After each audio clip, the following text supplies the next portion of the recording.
Good afternoon, everyone. Welcome to the fifth meeting of the House State Government Committee. I call the meeting to order, but before we go into our first item of business, I would like everyone please to stand. We're going to do the Pledge of Allegiance to the flag today. I pledge allegiance to the flag of the United States of America and to the republic for which it stands, one nation, under God, indivisible, with liberty and justice for all.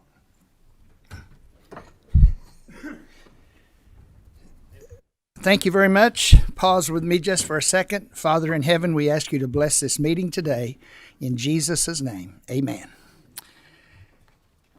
Please, Madam Secretary, call the roll at this time. Representative Bojanowski. Here. Representative Bowling. Here. Representative Bratcher. Here. Representative Chester Burton. Representative Graham. Representative Heath. Here. Representative Heverin. Representative Herron. Here. Representative Hodgson. Here. Representative Huff. Here. Representative Johnson. Here. Representative Maddox. Here. Representative Rawlings. Here. Representative Tate. Representative Tipton. Here. Representative Williams. Here. Representative Whitten. Here. Representative Imes. Here. Representative Hale. Present. We do have a quorum this afternoon, and we are duly constituted to do business in this standing committee. Before we proceed, a couple of housekeeping notes, as I always do at the beginning of the meeting. To all the members and to everyone in the room, please silence your cell phones at this time to make sure that we will not have interruptions. For those on the committee, when you get ready to speak, or if you desire to speak, please raise your hand and someone on the staff will recognize you, and we will go in the order that we have individuals into the queue. Please speak into your mics to those that will be coming to the table. Make sure your green lights are on when you come to the table to speak. Before we proceed to the first item, do we have any one of the members that has any guests they would like to recognize today? Representative Herron, you may proceed, please. Yes, thank you. I just want to recognize my sister, Casa Herron. She stopped by today as she's got another meeting here, and so just want the committee to welcome her. Thank you, Ms. Herron. Representative Williams. Thank you, Mr. Chairman. I also have some constituents with me today. Ms. Martha Phelps, she's the First Lady of Morton's Gap. I'm glad to have you here today. And her son, Jacob, is coming today to be a page on the House floor, so to make them feel welcome. Let's today. make them feel welcome today. Again, welcome to our meeting today. Anyone that is going to speak on any of the specific bills that we are going to hear today, if you are going to speak in favor or against, you must sign up and must have your name recorded here if you want to come and speak either opposed or in favor of the specific bill. We do have a slight adjustment today. We are not going to hear House Bill 403 in this specific meeting. We are going to delay that until next week. So the first item of business today, the first bill on our list, is House Bill 277, which is sponsored by Representative Jason Nemes. Is Representative Nemes with us? Representative Nemes, please come to the table, please. This is an act relating to the public defender system and declaring an emergency. Welcome, Representative Nemes. Please introduce yourself. If there's anyone else wants to come to the table with you, yes, sir. Please introduce yourself and have your guest introduce himself for the record. Representative Jason Nemes, House District 33, Jefferson, Oldham, Shelby Counties. My name is Damon Preston. I'm the public advocate, the head of the public defender system. Thank you, gentlemen. We are glad to have you with us today in our meeting. Representative Nemes, the floor is yours. You may proceed, please. Thank you, Mr. Chairman. I appreciate being before this committee. I would note that there is not a subcommittee sub like there have been so many times, which is good. I want to talk just a little bit about a public defender system, and then we'll go into the specifics of the bill. The public defender system was created in the early 1970s in Kentucky. It follows an opinion from the United States Supreme Court in 1963, an opinion called Gideon versus Wainwright. And what it means is if you have an indigent person who's been charged of a crime, that they're entitled to counsel that the state pays for. When the state of Kentucky put its system together, statewide system, Boyd County, Fayette County, and Jefferson County were not included. And the reason they weren't included is because they had a system that predated Kentucky's system. Over the years, we have brought in the Boyd County system and the Fayette County system into the state system. So we've unified it except for Jefferson County. So 119 counties are unified. Last year, we brought Jefferson County into the system, so we're unifying them all. The bill today, and that was House Bill 568. The bill today, House Bill 277, is just the mechanism by which it's going to happen. I would also note that over the years, Louisville has put in $65 million to its public defender system that it shouldn't have had to put in because it's a state obligation. The state has paid some of the system in Louisville, but the people, the taxpayers in Jefferson County, have foot the rest of the bill to a total of $65 million over all those years.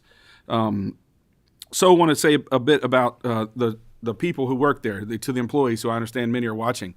The employees in Jefferson County and across the Commonwealth of Kentucky are phenomenal employees. When I go to court and watch them do their work, they're very good. They know the job very well. They represent indigent defendants very well. They're overworked, to be sure. We'd like to get them more money, more system into the system to hire more public defenders, but the ones that we have are phenomenal. So they have been public servants, whether in Louisville or across the Commonwealth, for many years. So what we wanted to do is we wanted to make sure that the transition was smooth. So since we've passed the bill, we've met monthly with local leadership and state leadership. Damon Preston is our public advocate in the state. He's met when we also had Leo Smith there and others as needed to meet to make sure that the transition is smooth. And I want to be very clear about this. What we have said is no employee will lose their job. No employee will lose their pay. And in fact, many of them will be getting a raise as many state workers are. And a lot of them were making less in Louisville than they were across the state. So nobody loses pay. Many of them are getting a raise, and nobody will lose their job. Also, because they've been in the system, a different system, they've worked for the corporation in Louisville and they're not state employees. We are in this bill enabling them to come on board without the normal transitionary phases of being on probation and so forth. Many of them have years and years of service. So that's what this bill effectively does. It brings people over without a bunch of hullabaloo. With respect to pensions, it enables those who are in Tier 1 and Tier 2 to buy into the system if they have the money to do so. And it also says that if the money's available, that there will be that the state or the locals can help pay the delta on getting in there. If there's not money available, then they will be able to buy into the system, but they'll have to carry the full cost. This has went through PPOB, as Representative Johnson can attest. Obviously, he's a bird dog on those issues as we pay him to be and we ask him to be, and he does a very good job there. The state will be taking over the lease that they have for their offices and things of that nature, some equipment, and all the rigmarole that goes with the transition of property. It is property and employees coming over. We're not buying. It's not like a Representative Rawlings. It's not like a stock purchase, anything like that. So the corporation that's been set up at the local level will no longer exist, and those employees will be state employees just like they are in Boone County, Clinton County, Boyd County, and all of the others. I would note, finally, before asking Mr. Preston to say any words, that he has that the money of the transition is in the budget that we just passed in House Bill 6. It's 11 point something million dollars. There is more money that the public defenders are going to be asking for raises, for all employees across the board. And so I certainly want to support that. That's not directly related to the transition here, but there will be. There is an additional request from the public defenders, which I support, but we'll have that argument as the budget makes its way through the course. I want to just say, Mr. Chairman, thank you for having us here. The employees at Louisville are fantastic employees. The leadership has done a really good job, and I'm very confident that I'm sitting next to Mr. Preston here, and as their next boss, and he's going to do the best he can do for Louisville as he does the other 119 counties. I'm very proud of the work that we've been able to get accomplished to fully unify the public defender system in Kentucky. There has been a motion and a second on the bill. Mr. Preston, would you like to add anything, sir? I'll just very briefly express my appreciation to this committee. Happy today and anytime to answer any questions you have. This was a daunting task when House Bill 568 passed last year to do this, and in a short period of time, just over a year. But my staff at DPA have worked hard, and the good employees in Louisville have been very receptive and very welcoming to us. I look forward to working with them. As Representative Nema said, high quality, hardworking employees, and the state is going to do very well to have them among the flock of state government employees come July 1. I'm looking forward to it, and thank you for your time this morning. Thank you, sir. Is there any discussion or questions on this specific bill? Representative Nemes, I have one question. I was almost scot-free out here. You were almost, but how many people will transition into this? What's the number? Damon. At full staffing, the office would have 129 employees due to some turnover related to this transition, some not. There are 95 employees that stand to transfer right now. And those who are tier 1 or tier 2, Representative Johnson knows this, it's about 27, 20, 25. It's actually a little lower. It's 22 employees would be tier 1 or tier 2. The rest of them are tier 3. So those are the ones that could buy into the system. I think we do have two questions. The first one is Representative Bojanowski. You may proceed, please. Yes, thank you. So just so I understand correctly, employees have about a year to buy time towards their retirement. Is that correct? That's right. Will they be able to afford buying retirement time in that short amount of time? Well, so what it depends on the individual, Representative Bojanowski. What they've done in that system, just to make sure everybody knows, so there's a corporation that's been created that's funded by the state and the city, and that corporation, which is a private corporation that they work for, provides those services on behalf of the Louisville residents. And so they've had a investment plan that they've all invested into, and so presumptively they will, if they want to buy into the system, they could take that money out and then give it to the Kentucky Pension Authority. And then if that's enough money, that'll be just a wash. If they need to supplement that, then they'll need to supplement that. They will, if they don't buy in, they will still get the years, just not the money toward their retirement payment. So really, it's a person by person answer, how aggressive they've invested their money and so forth. Is that all, Representative Bojanowski? Okay. Representative Graham. Are you texting, Susan? Up if I could. If they are unable to pay into the system, what do they have in terms of protecting some form of retirement? Yes. Yeah. So, Representative Graham, good question. This was very important to all of us. I wanted to make sure that these employees were treated no worse, hopefully better than they had been before. So they have all the investments that they made before. The corporation, it was a 401k plan, and I don't know how much I don't know the answer to those questions, but they have those investments that they've made, just like your normal and my normal private employees in our districts have. So they have that. They do not have time into the pension system, obviously, because they're not a state or a city employee. They're they're an employee of a corporation. But when they come over, we will be giving them the time that they have without the money, and so if they pay in, they'll have all those years. If they don't pay in, that goes toward their eligibility for retirement, but it won't enhance the number that they'll get paid. Does that make any sense? It does in my mind. Thank you. Okay, thank you. Seeing no further questions or comments, Madam Secretary, the motion was made by Representative Bratcher, seconded by Representative Tipton. Please, Madam Secretary, call the roll at this time. Representative Bojanowski, Yes. Representative Bowling, Yes. Representative Bratcher, Yes. Representative Chester Burton, Yes. Representative Graham, Yes. Representative Heath, Yes. Representative Heverin, Yes, and I would like to mark my attendance as present, please. Thank you. Well, Representative vote, Herron, Yes. Representative Hodgson, Representative Huff, yes. Representative Imes, Yes. Representative Johnson, Yes. Representative Maddox, Yes. Representative Rawlings, Yes. Representative Tate, Representative Tipton, Yes. Representative Williams, Yes. Representative Witten, Yes. Representative Hale. Yes. The motion passes with 18 favorable votes, 0 votes against. Should do the same on the House floor. Thank you, gentlemen, for Thank you, your Mr. testimony Chairman. today. Appreciate it very much. Thank you. As we move to item number 2 on our agenda today, House Bill 212 is the second item on our agenda today. And Representative Wesley, would you please come forth at this time? Thank you, Mr. Chair, and thank you, committee, for having us today to speak on House Bill 212. Please introduce yourself, Representative, and then have your guests introduce themselves as well. Yes, sir. My name is Representative Bill Wesley from the 91st District, which is Estill, Powell, and Madison County. I'm Letitia Morris, and I'm from the Estill County Rescue Squad, and I'm Is your a green public light on, information ma'am? officer. Yes, sir. Okay, pull it just a little closer to you.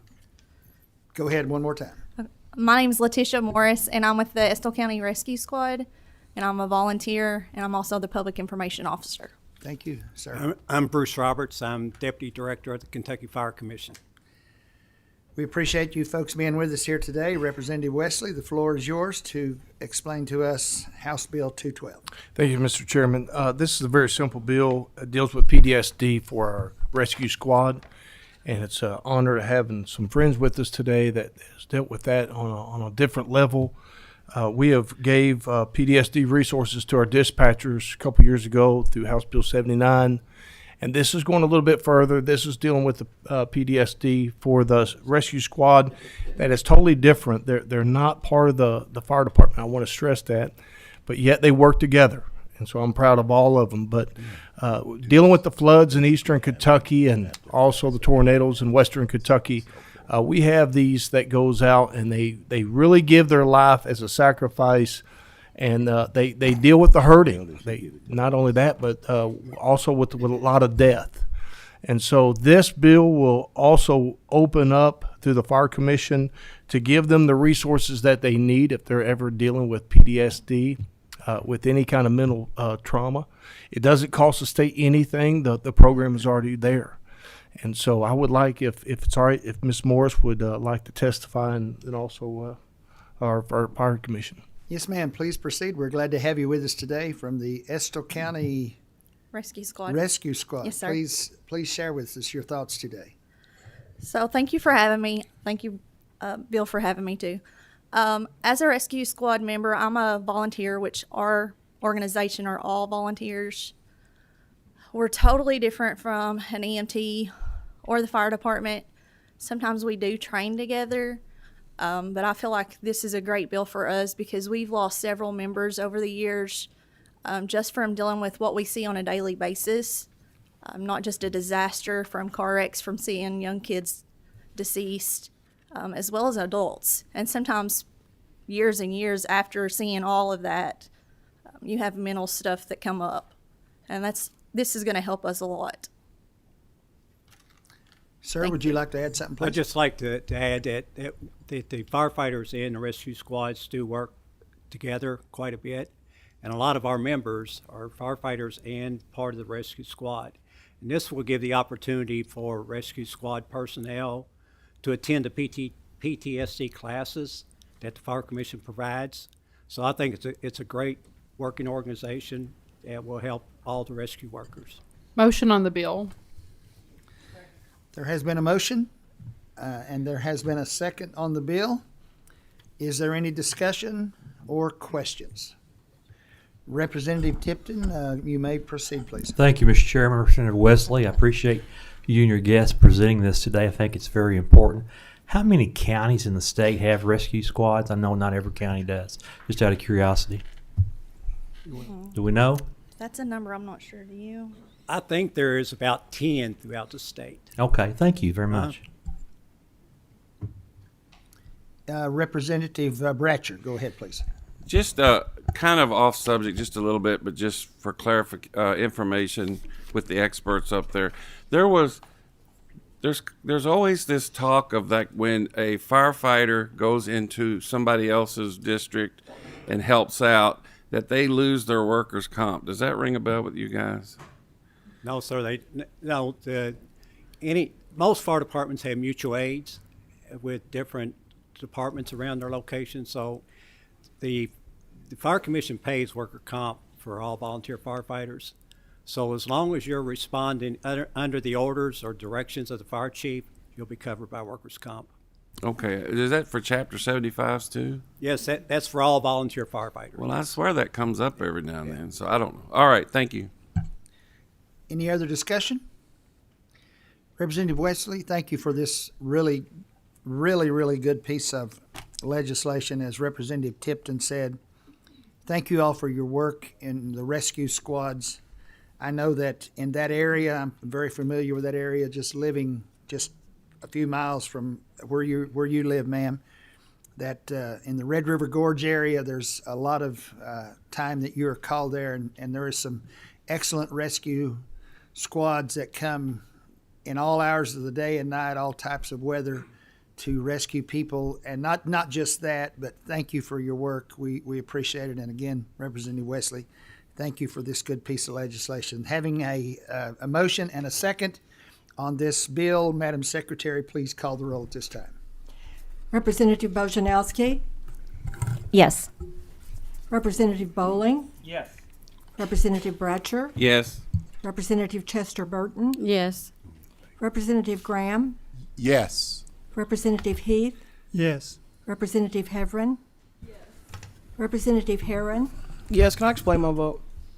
Yes, please. Yes, go ahead. I am a yes on this bill, and I thank you for bringing this bill forward. I think that a lot of folks in our community are dealing with a lot of mental health and trauma issues, and I know that last week we did pass a bill for our folks who are serving the military, and so thank you for this, and I hope that we can continue as a body to address the trauma and mental health in all Kentuckians. Thank you. Representative Hodgson, Representative Huff, Yes. Representative Imes, Yes. Representative Johnson, Yes. Representative Maddox, Yes. Representative Rawlings, Yes. Representative Tate, Representative Tipton, Yes. Representative Williams, Yes. Representative Witten, Yes. Representative Hale. Yes.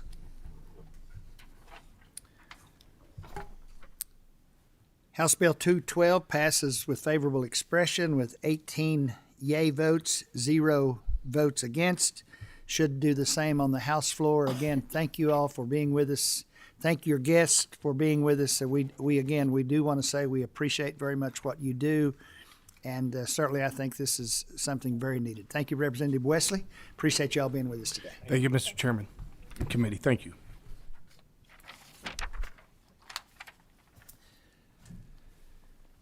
The last item on our agenda today is House Bill 141, sponsored by Representative Hart.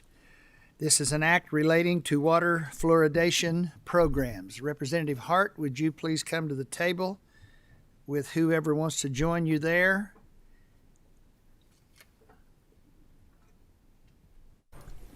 Thank you, Mr. Chairman. Big crowd at the table today.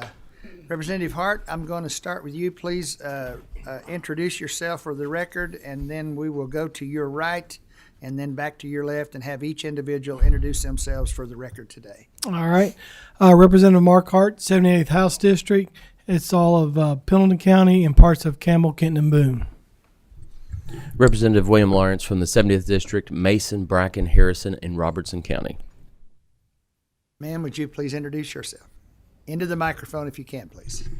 Hello, my name is Cindy Batson. I am a constituent of Representative Lawrence. I am a mother of 3 children, and I've been a registered nurse for almost 20 years.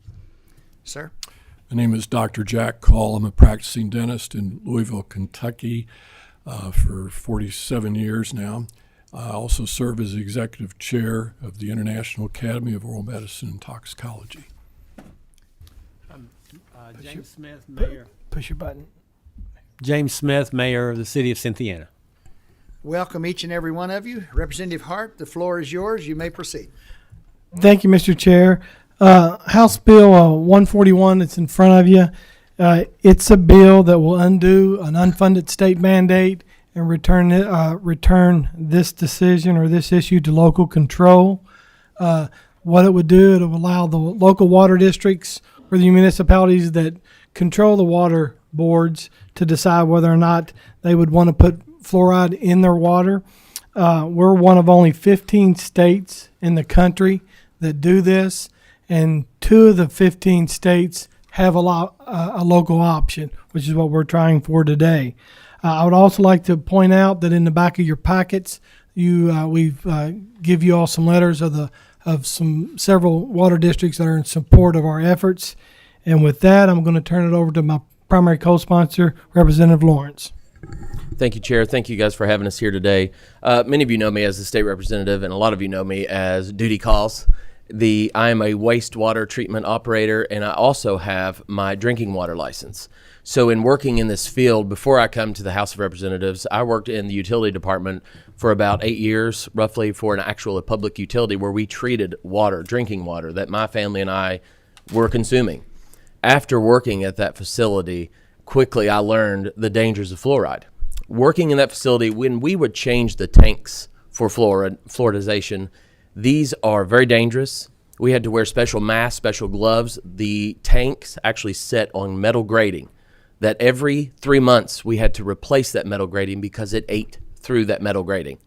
From that moment on, when I come here, I remember that burned into my memory. And when I come to the House of Representatives and I met Mark and he and I began to talk about fluoridization and I seen this bill, I was immediately on board and I said, what can I do to help? So I'm here today in support of this and want to thank you guys for hearing us out. Representative Hart, your guest may proceed if they would like to add some comments. Okay. What I'd like to show, I've got a couple of slides that will help make a few points. One of the concerns is in giving, yes. Oh, yeah, go ahead and you help me out here.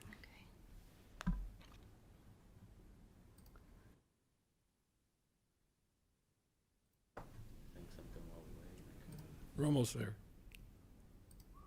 Okay. Yes. So one of the concerns, as I understand it, is that for the local communities to make decisions, if by chance they choose to eliminate their water fluoridation, might that cause a lot of problems with increased tooth decay? And based on much more data over the last few decades, although this graph shows data points going back quite back into the 70s. And this is what we've been taught. What this shows is countries that fluoridate their water supply. And over the years, over the decades, you see a downward trend in the rate of tooth decay. The interesting thing, though, is this slide. This shows countries that fluoridate their water, that don't fluoridate their water supply over the same time period, and you see the same downward trend. And so I'm here to answer questions that you might have about that. There's a lot of variables that go into what affects tooth decay, the rates of tooth decay. And early on in my dental career, when I was getting trained in the 70s, University of Louisville School of Dentistry, there was the thought that ingested fluoride would actually get into the area in the jaw bones where the teeth were being formed and help that tooth structure become more resistant to tooth decay. And now we know, though, all these years later, that it's more of a topical effect. Of course, when you drink water, the water passes over the teeth and provides some benefit from a topical standpoint, but then we swallow it. And unfortunately, we have now much more damning evidence, fluoride being a neurotoxin, and that it has systemic effects that are harmful to the body. And over the last 10 years, there's been more studies published, particularly a decrease in IQ of children that are born to mothers who are consuming fluoridated water. And then worse yet, the child is put on formula perhaps that's mixed with fluoridated water. And you get into some high exposure rates because, again, the fluoride in the water is a one dose fits all. And that's not a good way to practice either public health measures or practice medicine or dentistry. So I'm here to answer any questions or concerns about that and point out that a lot of this recent research is NIH funded and is published in high quality peer reviewed journals. So I'm not going to take any more of your time. I'll pass it over to the next guest, if you want to introduce yourself. As I said, I'm James Smith, the mayor of Cynthiana. We have a water treatment plant that we operate as a municipality that treats about 2 million gallons of water a day and serves not just the city of Cynthiana, which has a population of about 6,300 people, but also Harrison County Water Association as well, and some residents in Bourbon County and Nicholas County as well. And so I'm here to just support this bill on the basis of local control. I'm not here to debate the merits of fluoride or not using fluoride, but that we should have the choice at the local level on choosing whether fluoride's in the product that we're producing or not. So, ma'am, would you like to address the committee, please? Thank you for this opportunity. Thank you for hearing us today. Like I said in my introduction, I'm a mother, and I had my first baby in 2011, and I asked her physician how I should supplement with her with fluoride because I wanted her to have strong teeth and healthy bones. She was primarily breastfed, so she wasn't getting any, and he told me that I should check into it, that she was getting everything that she needed, and ultimately I could just buy it over the counter if I was very concerned about it. So I went to the store to buy it, and I read all the warning labels on it, and I put it back. And I went home, and I did what nurses do, and I dug into the literature to see what I could learn about how fluoride would affect my child. And what I learned, I was concerned about. And when I tried to take those concerns to my government, I ran into block after block after block. So I reached out to someone whom I thought was a peer and said, who's following this? Who's making the rules? What can we do about this? And I was told nothing. So I thought some people who were smarter than me made this decision back in the 1960s, and I did nothing. Until 2018, my daughter's teeth came through with dental fluorosis. By then, there were new studies being published time after time after time, and there was no avenue for reproach. When I would talk to people about this, they would all say the same thing. Well, how do I get it out of my water? Because we don't have an avenue to do anything different. So you can see in the bill, we could sit here and talk about the things that I found, but what this does is this gives the governing bodies of water producers the decision. So that gives us a voice. And that's what we're here to do today. I'm happy to answer any questions you may have at the end. But again, thank you for this opportunity. Thank you very much. We do have 3 individuals that are signed up to speak against this proposed bill, and I am going to let them come to the table before we do the questions, if that's okay. We do have 2 that are in person, and we do have 1 that's going to be joining us on Zoom. Those that are in the building or in the room, would you please come to the table at this time?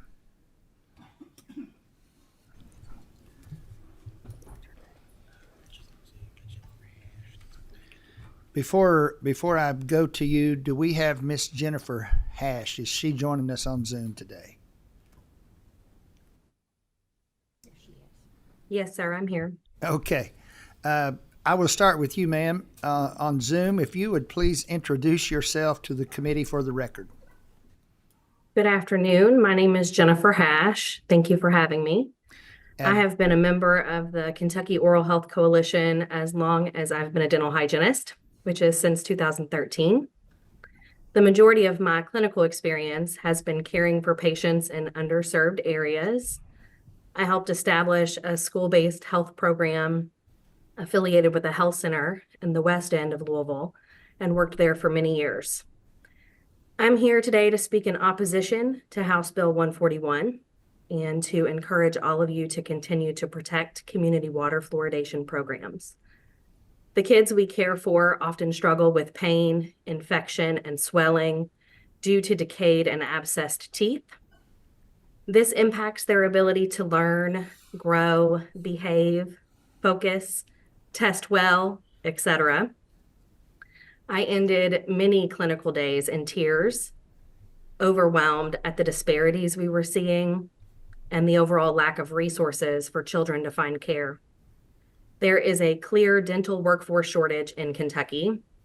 We are already struggling to serve everyone who needs care, including low-income and commercially insured patients, due to provider shortages in every region of our state. Without water fluoridation, dental decay rates could increase by up to 25%, and this is an increase that our strained dental workforce cannot handle. Maintaining Kentucky's strong community water fluoridation program is an equitable and cost-effective way to provide preventive oral health care, regardless of ability to access recommended routine care.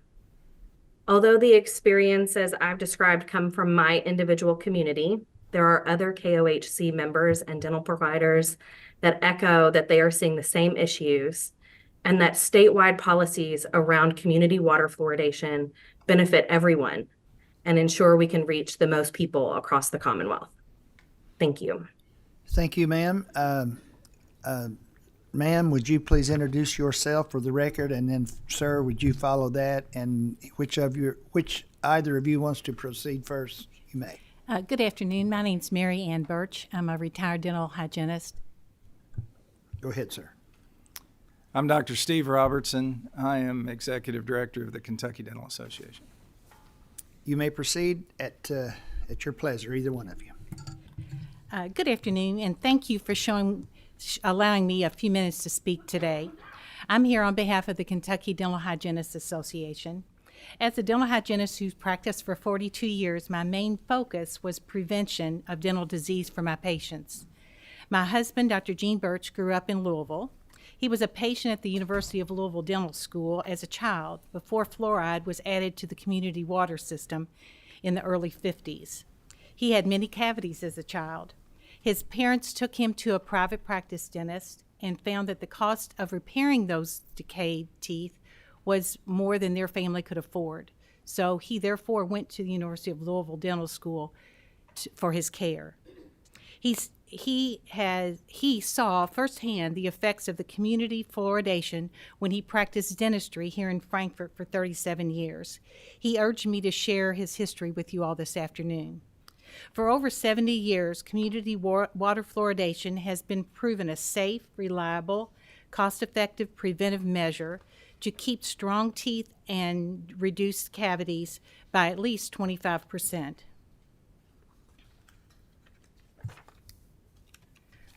Fluoride is monitored daily by local public health departments to maintain the recommended 0.7 parts per million. The Centers for Disease Control and Prevention, the CDC, has proclaimed community water fluoridation one of the 10 greatest public health achievements in the 20th century. I'm here to advocate for the dental health of all Kentuckians, but especially for children in poor communities who are not able to afford dental care on a regular basis. Water fluoridation is a consistent means to provide prevention of dental decay for citizens of all economic, social, and geographic areas within our state.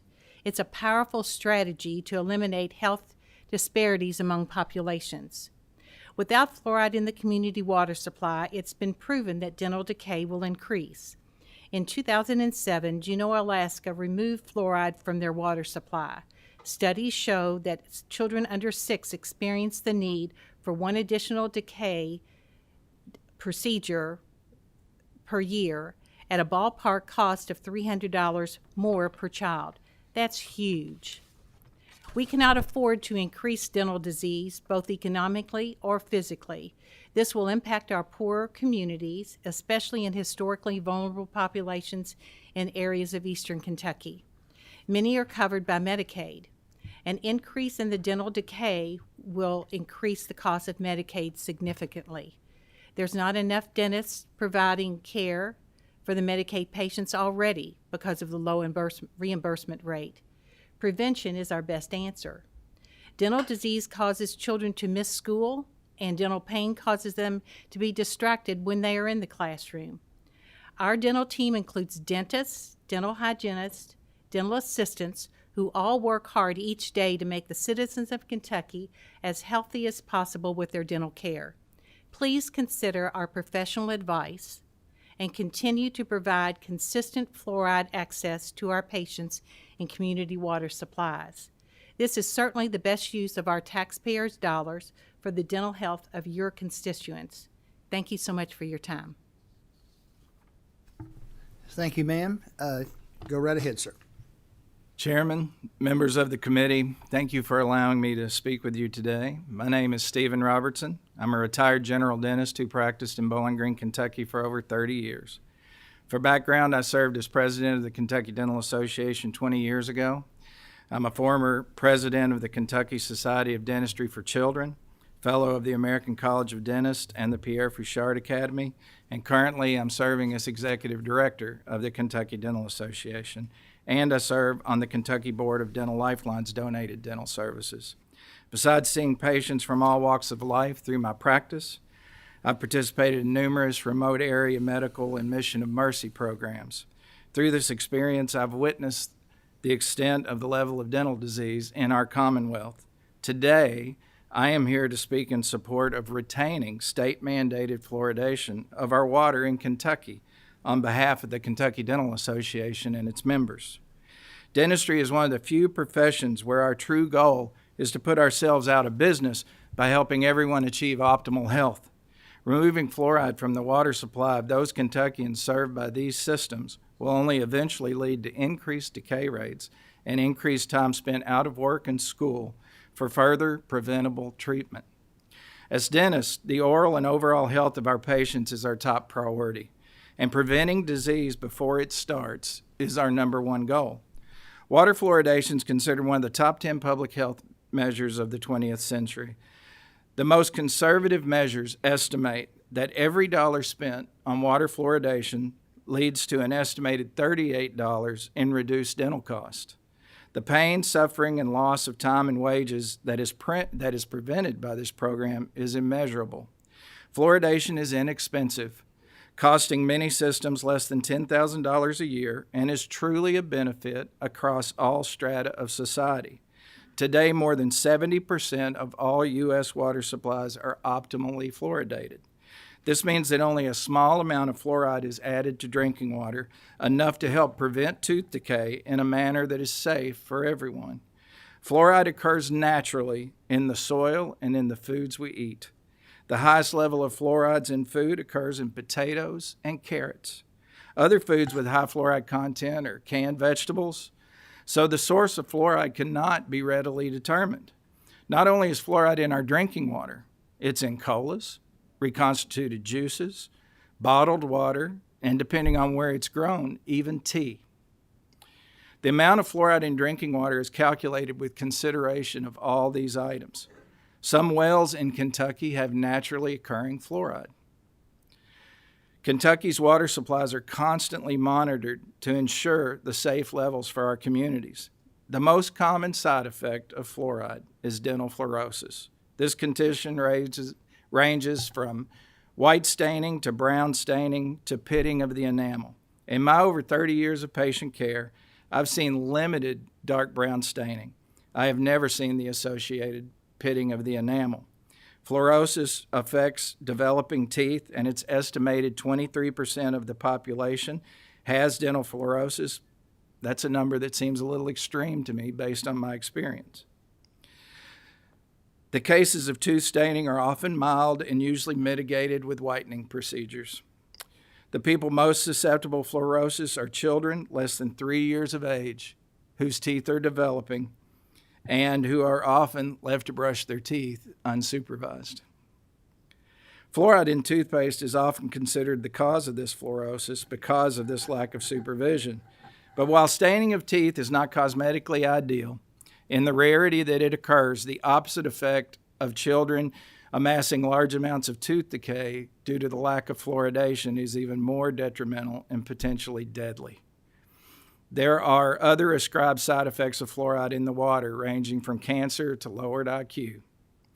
The preponderance of evidence from large cohort studies and systemic reviews does not support the association of these diseases with fluoridated water consumption. This is a direct quote from the American Academy of Pediatric Dentistry Guidelines for Fluoride. It is supported by independent research from the American Dental Association, the U.S. Public Health Service, the United Kingdom's National Institute for Health Research, the National Health and Medical Research Council of Australia. Europe is widely fluoridated, although not through the water systems. Fluoride is added to salt, just as we add iodine to our salt. Fluoride is added to milk in some countries. Great Britain and Spain add fluoride to their water supply, just as we do. I stated earlier I've practiced dentistry for over 30 years. I've filled, crowned, root canaled, extracted, badly broken down teeth across all age groups. While this may seem exaggerated, it's the part I haven't told you that's the most important. My patients who lived in rural areas that did not have access to public water systems, that relied on well water or cistern water, demonstrated much higher decay rates than those who had access to our public water system. In all fairness, that's not a scientific study. But I've continued to see this difference in the oral health of the patients who reside in these fluoridated areas. While early on we associated higher cavity rates with lower socioeconomic persons, this is not the case anymore based on our daily habits. Other factors, such as the increased ingestion of refined sugars, have negatively impacted the oral health of Kentuckians. As with many ideas in our society, everyone can find a forum for their beliefs. It's often difficult to sort through the massive data and studies. The positive outcomes of this program reinforce the value. For instance, tooth decay is the #1 chronic disease for American children. #1. It is known that 1 in 4 children living below the federal poverty level experience untreated tooth decay. Sir, I need you to wrap up in 2 minutes. We have 35 minutes left to finish the meeting. This leads to pain, school absence, difficulty in concentration, challenges with learning, and poor personal appearance. 40% of the children in Kentucky are on Medicaid. These children desperately need any help they can get to prevent disease. This also expands to all patient populations. In summary, we cannot ignore 70 years of water fluoridation in the United States and the world that speaks to the effectiveness of this public health measure. In study after study, it's been shown that the cost savings from water fluoridation has been afforded to all our citizens and all of our small communities. Let us not today be guilty of removing this oral health benefit from our arsenal, the one public health measure that has the ability to improve the lives of our fellow Kentuckians, perhaps even beyond our ability to measure. And really, in closing, I would like to highlight a letter that was in your packet that was distributed to you from a pedodontist in Kentucky, Dr. Herbie Ketker. She's actually doing what she does today. She's treating patients, working on kids that have severe dental problems. This is a heartfelt letter about her experiences working both in America and in countries in South America and the difference in fluoridated and non-fluoridated teeth. I think that letter is in all of our packets, and members can take a look at that. I'm going to ask both of you, if you don't mind, just to step off from the table onto the front row there. We do have several questions that have come in, or several people wants to ask some questions. I want to ask Representative Hart and Representative Lawrence, and if any of the other guests wants to come back and join them, and we will take questions, and then if there's questions for the gentleman and the lady that spoke, we will certainly go back to them. But again, please be mindful, we are on somewhat of a time constraint here this afternoon. I think our first question is Representative Bojanowski. You may go right ahead, please. Yes, thank you. So if we remove the fluoridation and then potentially have more tooth decay, what would be the alternative to water fluoridation to attempt to prevent dental decay? I'm not sure of an alternative. I just want to emphasize my bill does not remove fluoride from the water. My bill just allows a local option. It undoes an unfunded mandate from the state. Tax dollars do not pay for the fluoridation. The local dollars from the water districts or the local taxes would pay for it, but not state dollars. And my bill doesn't remove the fluoride, nor does it ask people to remove the fluoride. So I've never researched that, and I could not give you a good answer. I will defer to Dr. Koff. He might have a response. Sure, other communities and countries have tried numerous initiatives. A lot have to do with educational and having either school nurses or personnel do a better job of educating the children, and also getting sugar out of the diets of children, particularly. Get rid of soft drinks in the schools. I mean, that just shouldn't be available. We could spend much time talking about nutrition, but yes, there are alternatives, and a lot of it just has to do with education and changing our culture and society as far as how we deal with other preventive techniques. May I ask another question? You may. Okay. So I've taken a quick look at some of the research that says that taking away the fluoridation would lead to more dental decay.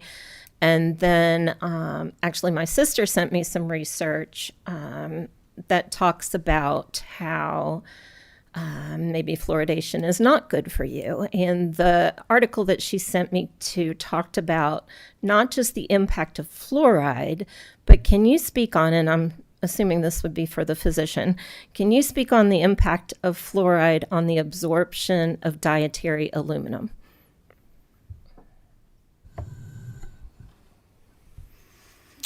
I'm not aware of that relationship.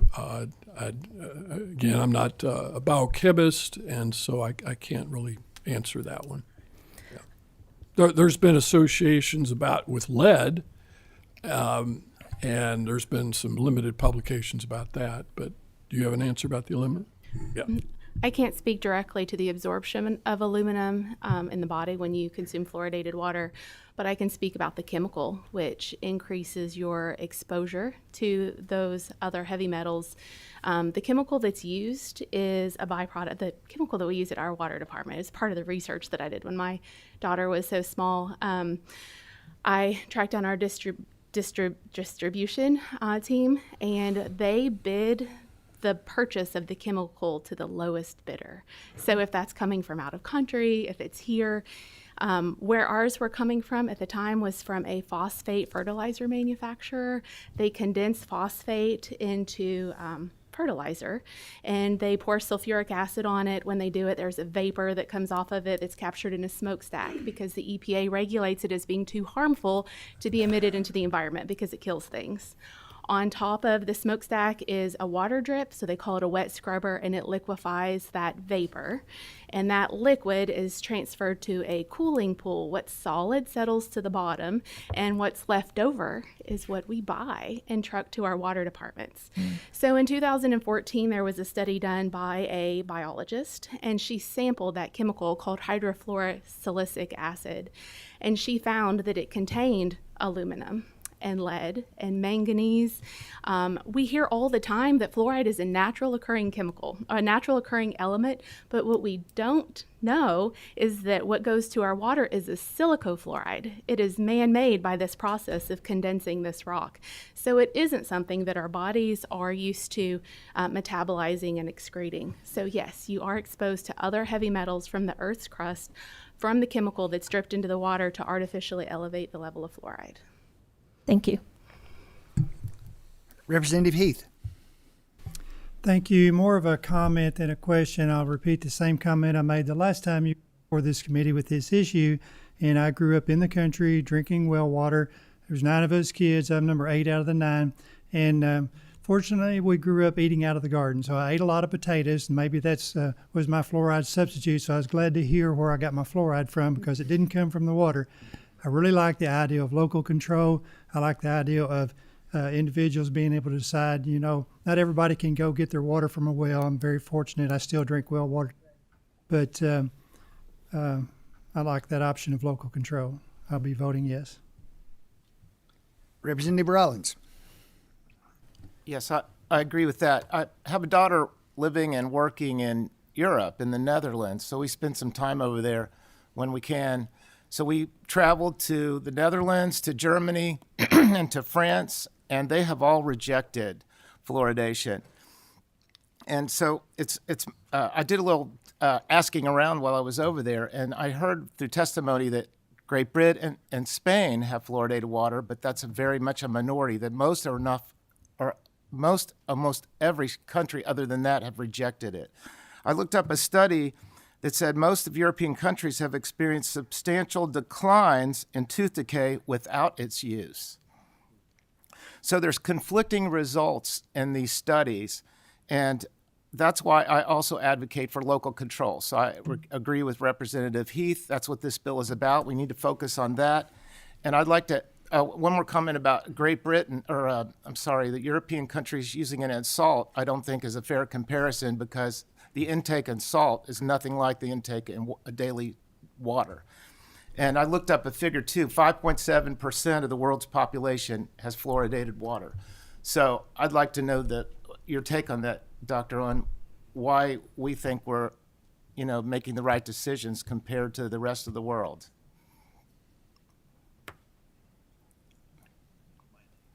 Yes, well, either one of you, just like you to comment on. Well, you can comment on that. Yes, yeah, sure. Well, exactly. And what we've had is a mandate. There's no informed consent associated with that. And again, this problem of one dose fits all is very problematic. It creates some severe inconveniences for certain susceptible population of trying to avoid it. Really increases their cost. One of the things that I've used, many scientists use as a guideline for the legitimacy of an issue is the Cochrane studies, and that was done in 2015. And this is a worldwide group of experts that evaluate various scientific issues, and the water fluoridation was a focus of their review back 2015. And they pointed out that there's really not much contemporary evidence that supports water fluoridation. A lot of these studies were done back in the 1960s, maybe 70s. There weren't proper control groups or biases, and the way research done today is just a lot better than it was all those years ago. But again, these studies funded by NIH being published in the last 6, 7, 8 years, and those, by the way, are on the record from previous hearings in 2020 particularly, and maybe 2022. So if anybody wants a little more information, they can certainly refer to those bibliographies. Thank you, Doctor. May I make one more? Okay. I want to make sure, I know we're running on time, but just to be really fair to everyone, Dr. Robinson, I want to allow you to come and respond, sir. You may come back to the table. You all just stay right where you're at, please. That's not a mandate. That's just a suggestion, because we're ready to vote here in just a couple moments. You may proceed with a short response, please. All right. Representative Rawlings, would you briefly refresh exactly what you asked, please? Well, bottom line, we see a lot of conflicting results, and that's why I'm advocating for the passage of this bill. And I respect Representative Hart's take on this bill and leave it at that. But what's the difference between us and the countries around the world? It's such a small percentage, and so many European countries have rejected it, either banned it or just quit using it. How would you explain that? Well, it depends on your definition. I mean, and this is kind of one of the things that we were talking about before. I think this is a topic that if you're looking for something to support a specific viewpoint, you're going to find it. Mm-hmm. And I don't mean that to be rude or misleading to anyone, because the data is all over the place. The European countries, almost all of them offer fluoridation in one way or another. It just may not be in the water supply. They have all found a way to provide it to people, and in all reality, that is in reaction to what we're doing in America. We were one of the leaders in establishing the public health campaigns and moving things forward, and we've been fluoridating water in the United States for almost 70 years. I don't, in deference to my colleague, I don't know that it's fair to say just because a study was done in the past that it's not reliable. Sometimes those studies stand for a significant amount of time because as people attempt to redo them, they can't find differing results. And, I do think that there's a lot to look at here. My argument is that we need to retain the state mandate so that this remains a state-mandated public health measure to help control the level of decay. If we remove the fluoride from the water, everyone admits that we will see an increase in decay. It won't be immediate because these are the children with developing teeth. You're talking about the 2, 3, 4-year-olds that are ingesting the water where it has the biggest effect, the largest primary effect of their forming teeth. And it will be as they age and those permanent teeth erupt that we will see the effects of removing fluoride. And that is why there are several places where fluoride has been removed that they then went back to the program when they started seeing the negative effects. We don't rank high in oral health ratings nationally. You know, not something we're proud of, but it is a fact.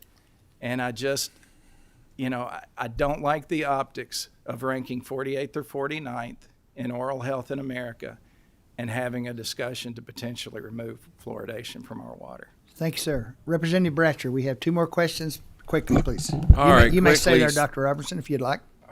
Go ahead, Representative Bratcher. Quickly, Cindy, you brought this to when I was chair of this committee 2 years ago, and it was a long meeting that day too. And I appreciate you because at the time I was completely didn't think you guys knew what you were talking about. But upon research, I'm about at a 50-50, and I'll say to you, Doctor, that if we're 49th, but we've had fluoride since the 70s, because I remember this debate in the 70s, so something must not be working with the fluoride in the water if we're 48th, 49th. I see both sides. There's some strong professional dentists that really want this, and then I see Cindy's and Mark's and Representative Brandon side, and so let's just leave it to local control. So that's why I'll be voting yes. Representative Hodgson, this is the last question. It's just a comment. I'm in favor of this bill because of the local control aspect, and an increasing concern I have that government says to you, even though you don't want this and don't think it's good for you, we think it's good for you, so you have to get it anyway. I actually spend extra money to filter the fluoride out of my water because I have a fluoride sensitivity. It tears my stomach up, and I imagine there's a lot more people out there like that. So there's a cost to having fluoride in the water for people as well. So I appreciate the sponsors bringing this. I've been aware of this bill for about a year and a half now. Representative, thank you for that. Honestly, it is forced medication. That's what we're doing. And that this bill, whether you're for or against fluoride, this bill has nothing to do with that. This is a local control. Let the local water districts decide what's best for their districts, what's best for their areas. People can advocate for or against it in their local hometowns. There has been a motion made by Representative Maddox. Is there a second? There is a second by Representative Heath. Seeing no further discussion, Madam Secretary, please call the roll. Representative Bojanowski? Yes, may I explain my yes vote? Yes, ma'am. So as you know, I'm a parent of a child with autism. And as an autism parent, you dig deep into trying to figure out what might have impacted your child. And while I'm not standing here to say that there's a connection between fluoride and autism by any means, there are connections between the impact of heavy metals and immune system disorders. And we treated my son's autism as an immune system disorder, and he progressed really well. So I do have a very dear friend in the autism world who is a nurse by training and is very concerned about the impact of fluoride in the water. So while I understand the need for dental care, and that's why I had my question about how are we going to provide the money to ensure that children have the appropriate dental care, I'm concerned enough about possible impacts of fluoride to vote yes. Representative Bowling? Yes. Representative Bratcher? Yes, and I want to thank Representative Hart and Representative Lawrence. Representative Chester Burton? I'm going to pass. Representative Graham? Representative Heath? Yes. Representative Heverin? Yes. Representative Heron? No. Representative Hodgson? Yes. Representative Huff? Yes. Representative Imes? Yes. Representative Johnson? Yes. Representative Maddox? Yes. Representative Rawlings? Yes. Representative Tate? Yes. Representative Tipton? Yes. Representative Williams? Explain my vote. Yes, Chairman. go ahead, please. I'm going to vote yes today for local rule, but I will reserve that right. I've got a couple more sources I want to run down, and it could change on the House floor. Thank you. Representative Witten, Yes. Representative Hale. Yes.